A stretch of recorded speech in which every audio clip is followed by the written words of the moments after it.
Hello friends, welcome to our YouTube channel.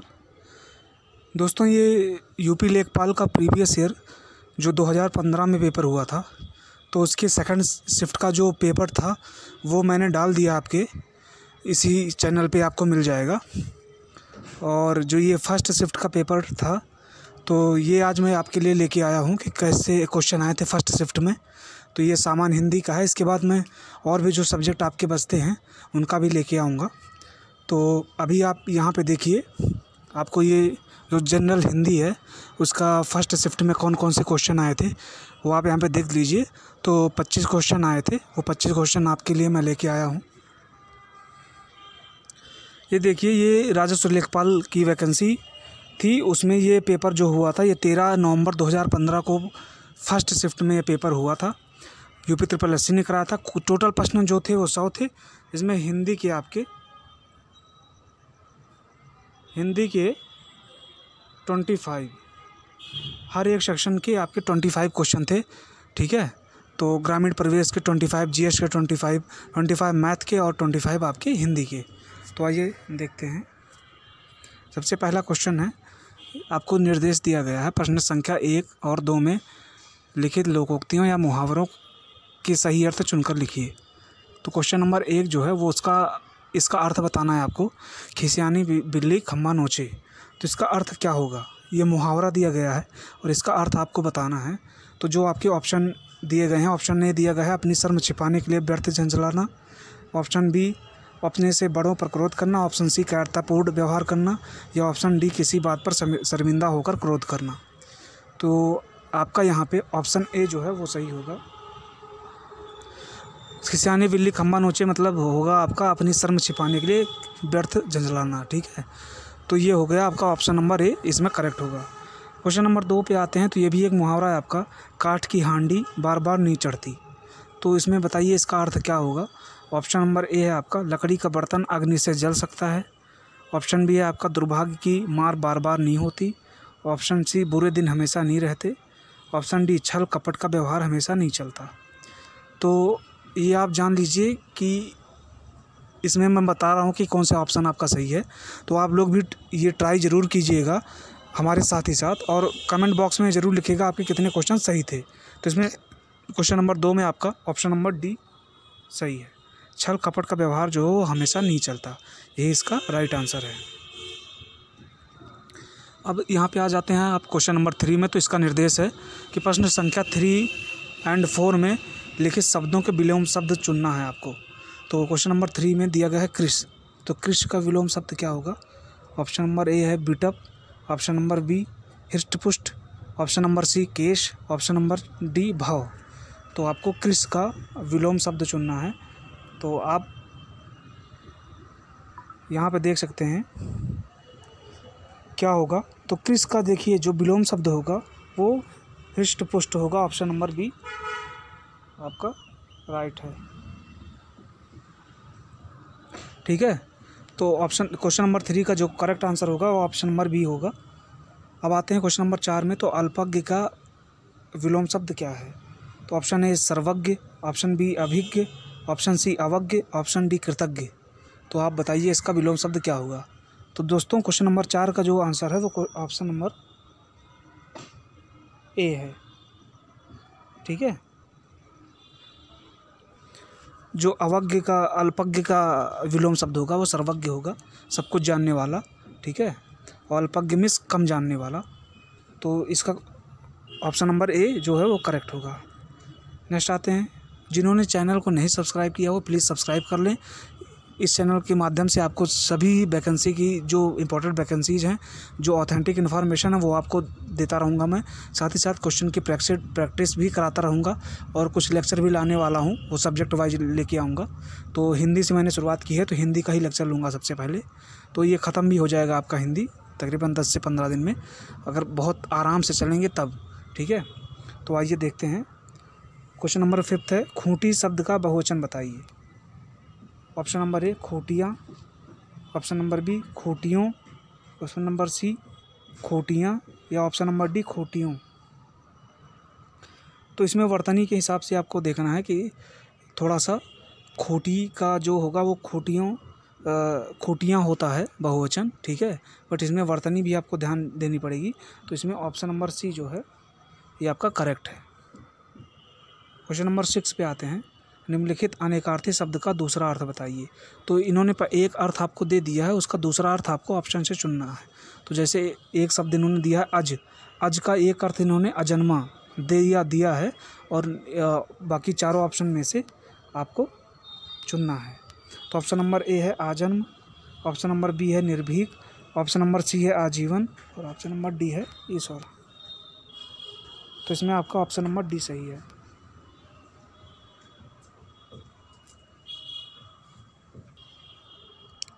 तो दोस्तों next question पे आते हैं। क्वेश्चन नंबर 7 है। निम्नलिखित में से कौन सा शब्द वर्तनी की दृष्टि से शुद्ध है? तो ऑप्शन नंबर ए है प्रतिनिधि, ऑप्शन नंबर, अब इसमें आपको वर्तनी बतानी है, तो इसमें आप बताइए देख के कौन सा ऑप्शन इसमें सही है। तो इसमें आप देख सकते हैं जो ऑप्शन नंबर ए है आपका यही राइट है, ठीक है। आप लोग अपने क्वेश्चन नोट करते रहिएगा और उसके अकॉर्डिंग आप लोग कमेंट कीजिएगा, ठीक है, किसके कितने क्वेश्चन सही हुए। आइए नेक्स्ट क्वेश्चन पे चलते हैं। इसमें जो इंस्ट्रक्शन दिए गए हैं ये हैं कि प्रश्न संख्या 8 और 9 के वाक्यों में से कुछ में त्रुटियां हैं। त्रुटि वाले वाक्य जिस भाग में त्रुटि हो उसके अनुरूप अक्षर ABC वाले गोले को काला करें, और यदि वाक्य में त्रुटि ना हो तो D वाले गोले को पूरी तरह से काला करें। तो देखिए इसमें क्या है कि क्वेश्चन नंबर 8 है, इसमें जो शब्द दिए गए हैं इसमें किस वाक्य में जो है त्रुटि है उस वाक्य को आपको चिन्हित करना है, और नहीं है तो ऑप्शन नंबर डी आपको चुनना है, ठीक है। तो क्वेश्चन नंबर 8 देखते हैं। विद्यालय में जलपान को उत्तम प्रबंध है या कोई त्रुटि नहीं। तो इसमें किस भाग में त्रुटि है? तो आप देख सकते हैं कभी भी जलपान को नहीं होगा, जलपान का उत्तम प्रबंध है, ठीक है। तो इस ऑप्शन नंबर बी जो है आपका इसमें ये सही है, इसी भाग में इसमें त्रुटि है, ठीक है। क्वेश्चन नंबर 9 देखते हैं। इसी हिसाब से मुझे रेलगाड़ी में यात्रा करना अच्छी लगती है, तो अच्छी लगती है नहीं होगा, अच्छा लगता है, इस भाग में त्रुटि है। तो ऑप्शन नंबर सी आपका यहाँ पे करेक्ट होगा। ये आपका क्वेश्चन नंबर 8 और 9 हो गया। क्वेश्चन नंबर 10 हुआ आपका। निम्नलिखित में से कौन सा शब्द तत्सम है? ऑप्शन नंबर ए आज, ऑप्शन नंबर बी आँख, ऑप्शन नंबर सी अग्र, ऑप्शन नंबर डी आग। तो आप जानते हैं तत्सम शब्द उसी को कहते हैं जो संस्कृत से बिल्कुल बिलोंग करता है, और तद्भव उसी का बिगड़ा हुआ रूप है, ठीक है। तो तत्सम यहाँ पे आप देख रहे होंगे, एक ही चीज़ आपको दिख रही होगी, ऑप्शन नंबर सी आपका अग्र, यही यहाँ पे संस्कृत का वर्ड है। जो भी संस्कृत की तरह वर्ड आएगा वो आपका तत्सम है, ठीक है। संस्कृत वर्ड जो होता है वो आपका वो तत्सम ही होता है, जो उसका बिगड़ा हुआ हिंदी रूप है उसको हम तद्भव रूप कहते हैं। तो आपका ऑप्शन नंबर सी यहाँ पे करेक्ट होगा। अब इसमें देखिए क्वेश्चन नंबर 11 और 12 में लिखित वाक्यों के लिए एक शब्द चुनना है। तो पर्वत की इसमें आपको वाक्यांशों के लिए एक शब्द आपने पढ़ा होगा हिंदी में, तो यही है वो। इसमें आपको जो शब्द वाक्य दिया गया है उसके लिए एक शब्द चुनना है ऑप्शन में से। तो क्वेश्चन नंबर 11 देखते हैं। पर्वत की तलहटी को हम क्या कहते हैं? तो ऑप्शन नंबर ए द्रोण कहते हैं, ऑप्शन नंबर बी बेसिन कहते हैं, ऑप्शन नंबर सी घाटी कहते हैं, या ऑप्शन नंबर डी उपत्यका कहते हैं। तो आपको बता दें हम कि पर्वत की जो तलहटी होती है उसको हम उपत्यका कहते हैं। ऑप्शन नंबर डी आपका राइट है, ठीक है।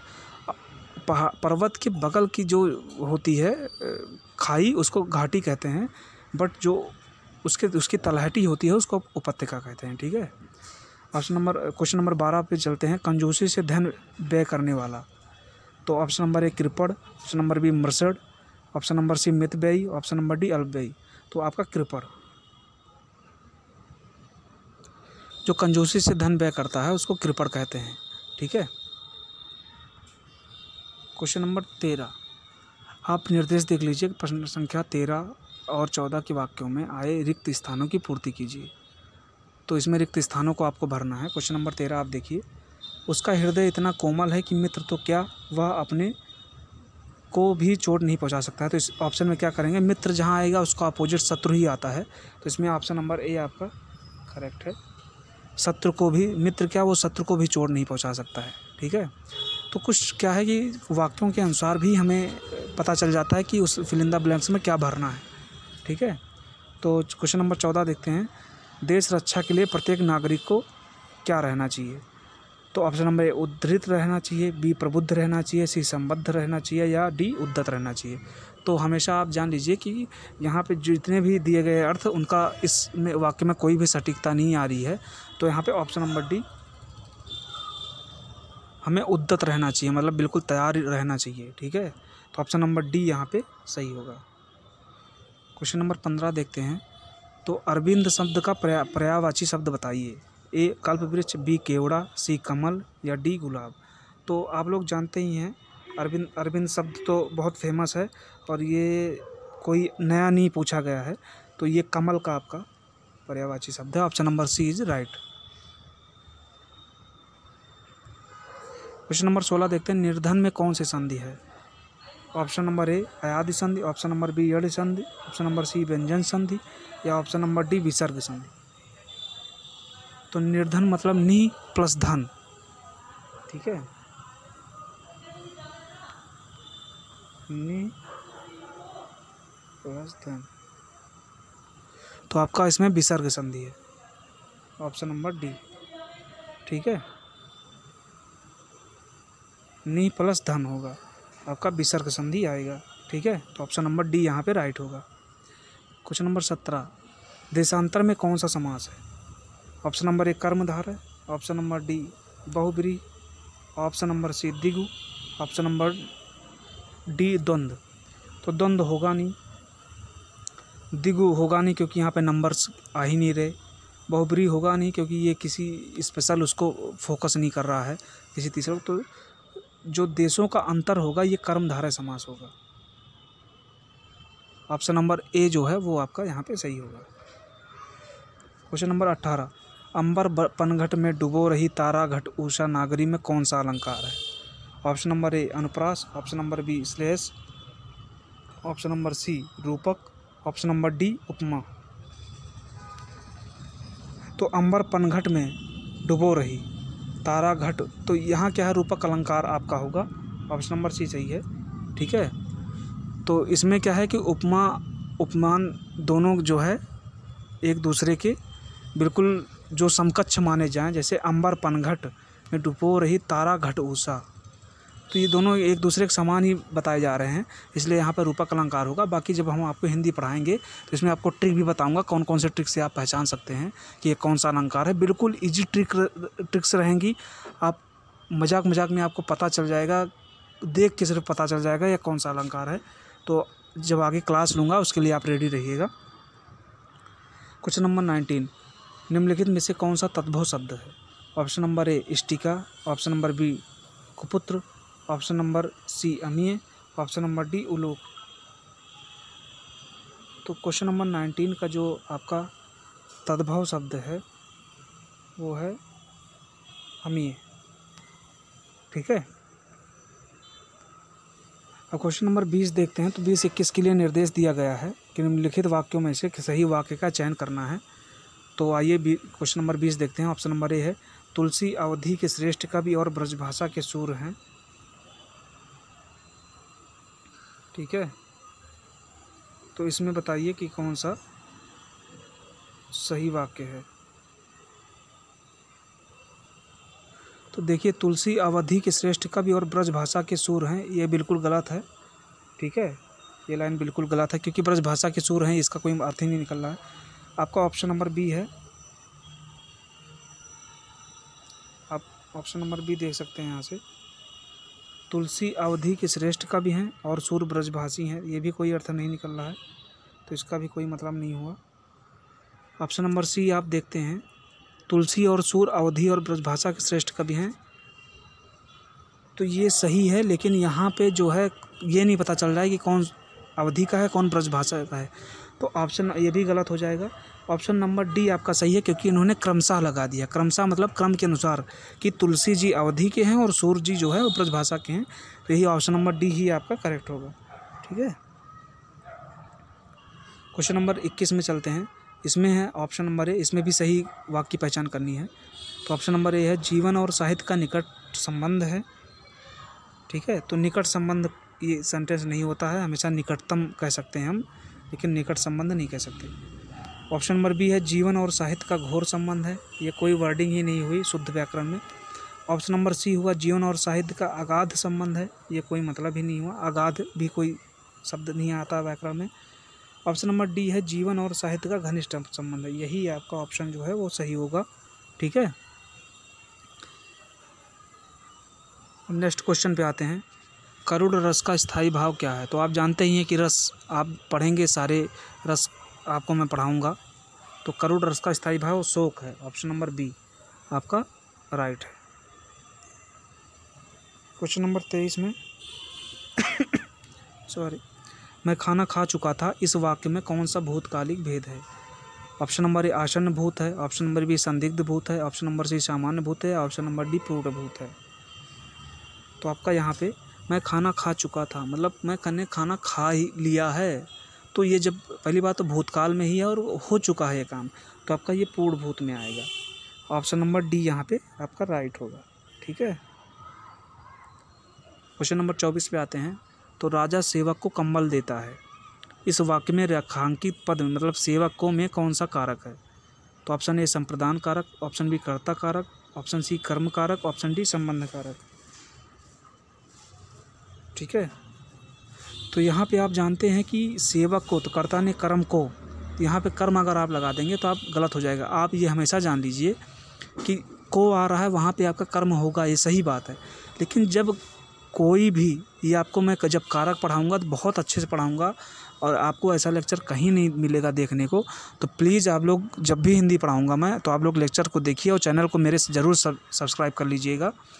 देखिए यहाँ पे क्या होता है ना, जब कोई भी किसी को कोई भी चीज़ परमानेंटली देता है, ठीक है, तो वहाँ पे हमेशा आपका संप्रदान कारक होता है। तो जैसे राजा सेवक को कंबल दे रहा है तो ये परमानेंटली दे रहा है, ना कि टेम्प्रोरी। ठीक है, तो यहाँ पे हमेशा आपका जो है संप्रदान कारक होगा, ये ध्यान में रखिएगा आप लोग। ठीक है, यहाँ पे अगर कर्म कारक आप लगा के आएंगे तो बिल्कुल गलत होगा। जब भी कोई भी चीज़ किसी को परमानेंटली दी जाती है, भिक्षुक को भिक्षा दी जाती है या राजा सेवक को कंबल देता है, जो चीज़ वापस ना ही ली जा रही हो, परमानेंटली दी जा रही हो, वहाँ पे संप्रदान कारक होगा। तो इसमें आपका ऑप्शन नंबर ए राइट होगा। ठीक है, नेक्स्ट क्वेश्चन पे चलते हैं। लिंग परिवर्तित कीजिए, इसमें इसका ठठेरा शब्द जो है पुल्लिंग है, इसका स्त्रीलिंग देखना है आपको। तो ऑप्शन नंबर इसमें कौन सा ऑप्शन होगा? ऑप्शन नंबर ए है ठठेरिन, ऑप्शन नंबर बी है ठठेरनी, ऑप्शन नंबर सी है ठठेरी, ऑप्शन नंबर डी है ठठारी। तो इसमें आप देखेंगे इसका ऑप्शन नंबर ए जो है ये राइट होगा, ठठेरिन। ठीक है, तो टोटल आपके 25 क्वेश्चन हो गए। ठीक है, तो जिन्होंने चैनल नहीं सब्सक्राइब किया हो प्लीज़ सब्सक्राइब कर लीजिए। आपके लिए हम इसी तरह की वीडियोज़ लाते रहेंगे और अब क्लासेस शुरू करने वाले हैं हम हिंदी की, फिर उसके बाद ग्रामीण प्रवेश की स्टार्ट करेंगे। ठीक है, तो जो पॉसिबिलिटी बनेगी, अगर मैथ की आप कहेंगे तो उसकी भी करेंगे। तो आप लोग प्लीज़ कमेंट बॉक्स में कमेंट कीजिएगा आपके कितने क्वेश्चन सही हुए, और प्लीज़ प्लीज़ प्लीज़ सब्सक्राइब कीजिए, आपका सपोर्ट बहुत ज़रूरी है। Thank you.